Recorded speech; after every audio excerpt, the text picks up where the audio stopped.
नमस्कार दोस्तों, इस वक्त की कई बड़ी खबरें निकलकर सामने आई है। हफ्ते भर के भीतर भारतीय जनता पार्टी को बिहार में एक और बड़ा झटका लगने जा रहा है। ये झटका कोई और नहीं बल्कि तेजस्वी यादव नीतीश ने भाजपा को दिया है। पहले नीतीश कुमार के अलग होने से राज्यसभा में भाजपा की पावर घटी थी, लेकिन अब इस झटके से भाजपा को लोकसभा में बड़ा झटका लग सकता है। क्या पूरी खबर आपको उसके बारे में डिटेल से बताएंगे। वहीं आपको बता दें, बिहार के मुख्यमंत्री नीतीश कुमार प्रधानमंत्री बनेंगे और तेजस्वी यादव बिहार के मुख्यमंत्री बनेंगे। जेडीयू के इस दिग्गज नेता ने एक बड़ा बयान देकर पूरे राज्य में सनसनी मचा दी है।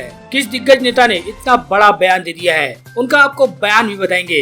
वहीं आपको बता दें, 7 दलों के गठबंधन से बनी नीतीश सरकार में कांग्रेस के 19 विधायक हैं। अब नीतीश सरकार के मंत्रिमंडल में कांग्रेस के 19 विधायकों में से 12 मंत्री पद की बात कर दी है। इसके साथ ही बिहार में इन अलग अलग जातियों से 5 डिप्टी सीएम भी बनाने की मांग की गई है। क्या पूरी खबर आपको उसके बारे में बताएंगे। वहीं इसी के साथ ही आपको बता दें, बिहार के नए कैबिनेट में युवाओं को सबसे ज्यादा मौका मिल सकता है। जेडीयू और आरजेडी के इन युवा चेहरों की जोर शोर से चर्चा हो रही है, जो मंत्रिमंडल में शामिल हो सकते हैं। कौन कौन से चेहरे हैं, उनके नाम भी शामिल आ गए हैं। कौन कौन से नाम सामने आए हैं, उनके बारे में भी आपको बताएंगे। आगे बढ़ने से पहले आपसे छोटा सा रिक्वेस्ट है, इस वीडियो को लाइक जरूर कर दें। चैनल को सब्सक्राइब करने के साथ ही घंटी को बजाना बिल्कुल ना भूलें। जी हाँ, नीतीश कुमार ने भारतीय जनता पार्टी को झटका देते हुए बिहार में 7 दलों के गठबंधन से सरकार बना ली। अब बिहार में भारतीय जनता पार्टी के सरकार में नहीं रहने से भारतीय जनता पार्टी को बड़ा नुकसान हुआ है, लेकिन इस नुकसान के बीच अब लोकसभा में भी भारतीय जनता पार्टी को बड़ा झटका लगने जा रहा है। ये झटका कोई और नहीं बल्कि आरजेडी जेडीयू देने जा रहे हैं। यह झटका कोई और नहीं बल्कि एनडीए के 3 सांसद ही देंगे। ये तीनों सांसद जेडीयू आरजेडी में शामिल होंगे। हफ्ते भर में ये दूसरी खबर आ रही है कि एनडीए के 3 सांसद जेडीयू में शामिल हो सकते हैं। अगर ऐसा हुआ तो एनडीए के साथ ही बीजेपी के लिए बड़ा झटका होगा। सूत्रों के मुताबिक यह जानकारी सामने आ रही कि नीतीश कुमार केंद्र में चल रही एनडीए की सरकार को झटका देने की तैयारी में है। ये तीनों सांसद आरजेडी के संपर्क में हैं। बता दे, मीडिया सूत्रों के मुताबिक एलजेपी नेता और केंद्रीय मंत्री पशुपति कुमार पारस को बड़ा झटका लग सकता है। जानकारी के मुताबिक आरएलएसपी के 3 सांसद महागठबंधन में जाने की तैयारी कर चुके हैं। सूत्रों से मिली जानकारी के अनुसार सांसद चंदन सिंह, बीना देवी, महमूद अली कैंसर जेडीयू को समर्थन देने पर मंथन कर रहे हैं। बता दे, आरएलजेपी के पास 5 सांसद है, यानी अगर 3 सांसद जेडीयू में शामिल हो जाते हैं तो उनके पास 2 लोकसभा सांसद बचेंगे, जिसमें आरएलजेपी से खुद केंद्रीय मंत्री पशुपति पारस और उनके पुत्र प्रिंस राज सांसद हैं।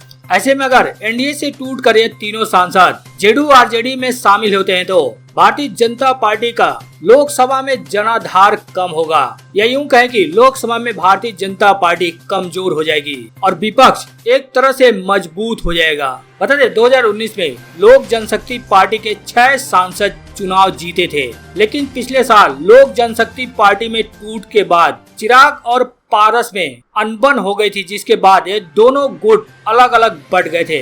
पारस के साथ 5 सांसद चले गए थे, जबकि चिराग अकेले बचे।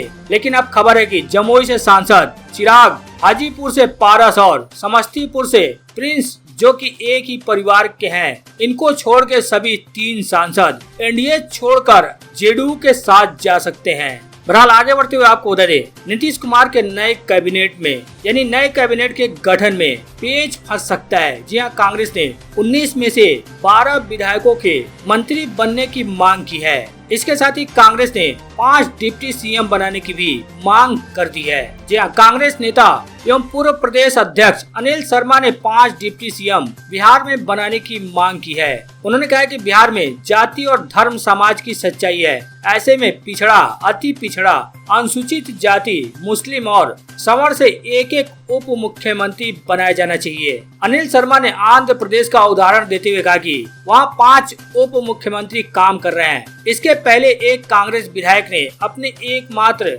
यादव कांग्रेसी विधायक होने का हवाला देते हुए बज्जापा पत्र लिखकर मंत्री पद की मांग की है। बहरहाल कहा जा रहा था कि नए मंत्रिमंडल में यानी नीतीश कुमार की जो नई मंत्रिमंडल तैयार होने वाली है, उसमें आरजेडी की तरफ से 14-15 मंत्री बन सकते हैं, जेडीयू की तरफ से 10, कांग्रेस की तरफ से 4, वहीं जीतन राम मांझी को 1 मंत्री पद मिल सकता है। लेकिन कांग्रेस ने 19 में से 12 विधायकों ने मंत्री पद की दावेदारी पेश की है। बता दें कांग्रेस के पास केवल 19 विधायक हैं। कांग्रेस के विधायकों ने मंत्री पद के लिए दावेदारी बिहार प्रभारी भक्त चरण दास, प्रदेश अध्यक्ष डॉक्टर मदन मोहन झा से लेकर आला कमान तक पेश की है। मुख्यमंत्री नीतीश कुमार कह चुके हैं कि 15 अगस्त के बाद कभी भी मंत्रिमंडल का विस्तार हो सकता है। उधर मुख्यमंत्री की इस घोषणा के साथ ही महागठबंधन के दूसरे सहयोगी अपने अपने कोटे के मंत्रियों का नाम फाइनल करने में जुटे हुए हैं। लेकिन कांग्रेस के जिन विधायकों ने दावेदारी पेश की है उनमें से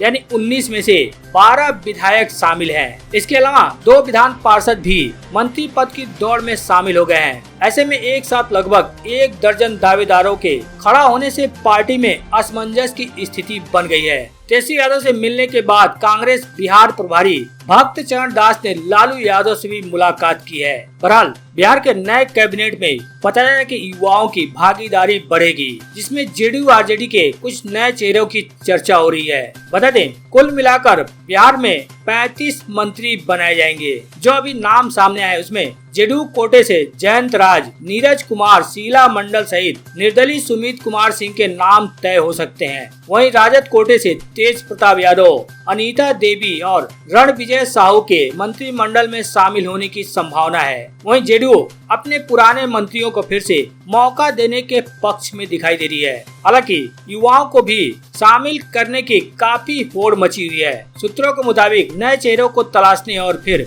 मंत्रिमंडल में जगह देकर अपना नाम कमाने की होड़ में महागठबंधन की सभी पार्टियां जुटी हैं। फिलहाल जो हमने नाम बताया ये सभी नए चेहरे हैं जो युवा चेहरे मंत्रिमंडल में शामिल हो सकते हैं। बहरहाल आगे बढ़ते हुए आपको बता दें जेडीयू सांसद ने बयान दिया है कि नीतीश कुमार प्रधानमंत्री बनेंगे। जी हाँ, बिहार में आज भी सुशासन की सरकार है। सुशासन का कारवां आगे बढ़ता रहेगा। महागठबंधन की सरकार का भी मुख्य एजेंडा न्याय के साथ विकास है। इसमें किसी प्रकार का समझौता मान्य नहीं होगा। नीतीश कुमार ने जो भी निर्णय लिया है पार्टी उनके साथ पूरी मजबूती के साथ खड़ी है। किसी को भी यह संदेह नहीं होना चाहिए कि नीतीश कुमार जी पीएम मटेरियल थे, आज भी और भविष्य में भी रहेंगे। नीतीश कुमार प्रधानमंत्री भी बनेंगे। अनर्गल प्रलाप करने वालों को समर 2024 में इस बात का एहसास हो जाएगा। जहाँ ये बयान जेडीयू के सांसद संतोष कुशवाहा ने दिया है। उनका कहना है कि पीठ में खंजर भोंकने की मंशा रखने वालों को समझने की जरूरत है कि महाराष्ट्र और मध्य प्रदेश नहीं,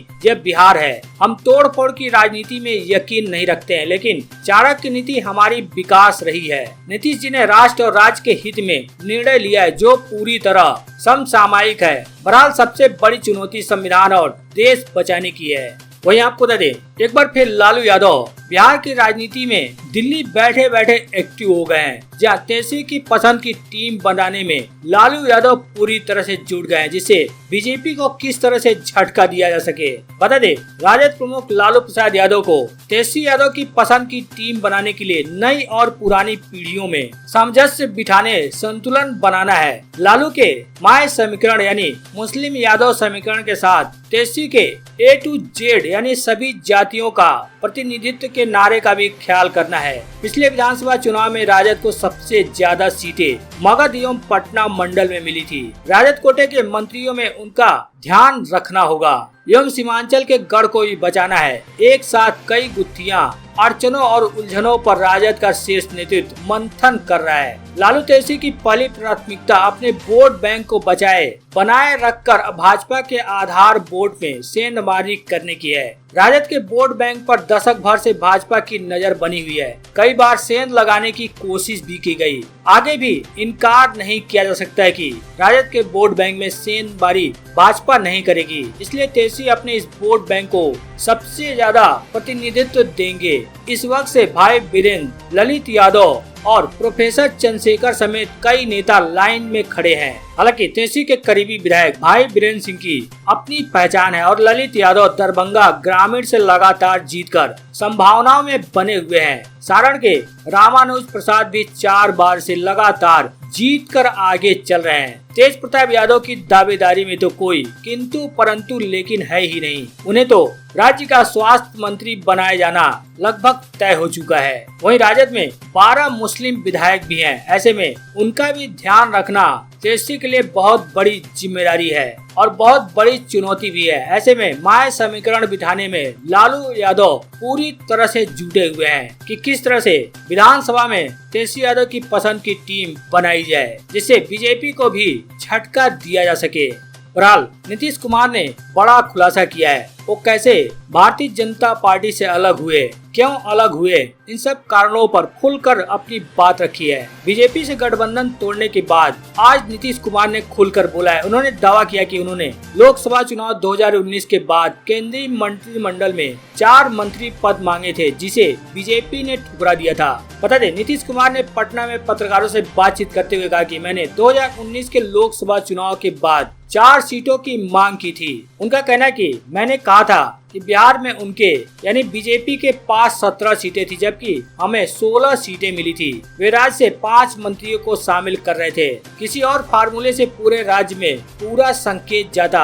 आप सभी को उसके बाद की घटनाएं तो याद होंगी। साथ ही नीतीश कुमार का कहना है कि 2021 में आरसीपी सिंह को नए केंद्रीय मंत्रिमंडल में उनकी सहमति के बिना शामिल किया गया था। उनका कहना है कि मैंने इस आदमी के लिए इतना कुछ किया ठीक उसी दिन से जब वह एक आईएएस अधिकारी थे। मैंने उन्हें आगे बढ़ाने के लिए पार्टी के शीर्ष पद को भी त्याग दिया था। और उन्होंने क्या किया? पार्टी कार्यकर्ता मुझे बता रहे थे कि मंत्री बनने के बाद वो कितने घमंडी हो गए थे।